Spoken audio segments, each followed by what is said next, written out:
diguem que el treball del nen en aquesta franja d'edat és el joc. Bàsicament el joc és el que ofereix l'aprenentatge.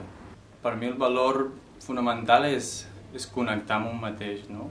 És a dir, que ells siguin conscients de lo que els agrada, el que no els agrada, conscients de les seves emocions. A veure, jo penso que hi ha 4 coses importants. Una és el desenvolupament, després tot el tema social. I 3, aleshores, hi hauria tota la part, diguem-ne, de desenvolupament dels sentits. I després el 4 seria tot el treball de prevenció, des del punt de vista escolar, no? O docent seria tot el treball de prevenció. Quan boicoteja una activitat vol dir, normalment, que aquesta activitat potser no li ve de gust, llavors si li ofereix altres alternatives o si no vols fer això, doncs no ho fa i no passa res, no? És que tu el que has de fer és sempre proposar, no? I convidar a la criatura a que participi. I aleshores la gràcia està en que tu, com a educador, els motivis suficient com perquè ells vulguin entrar-hi. Mai imposar. No, càstig, aquí el càstig no existeix. No hi ha càstigs.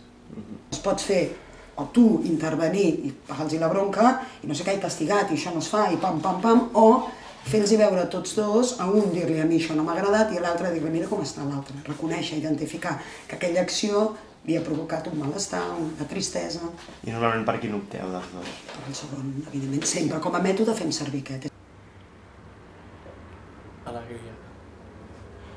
Quan manca l'alegria i il·lusió per aprendre o per relacionar-se o per viure, no? Què creus que no pot faltar en una escola bressol? La comunitat educativa. Una diferència fonamental és la ràtio que tenim, no? Aquí hi ha 22 nens i són 4 educadors, per tant l'atenció als nens és més personalitzada i més podem estar amb les necessitats que van sortint durant el dia, no? I l'altra diferència doncs, és que ells poden escollir tota l'estona què volen fer, no? Que ells tenen el poder d'escollir i d'estar connectats amb la seva necessitat, no? Jo penso que tampoc estem tan lluny.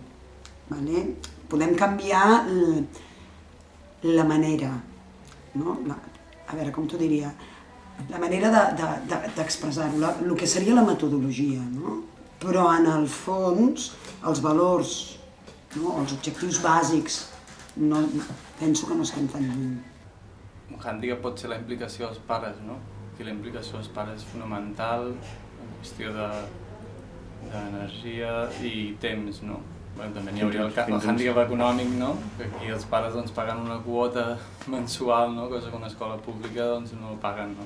Home, hi ha moments que amb menys nens, les agrupacions més reduïdes seria més fàcil.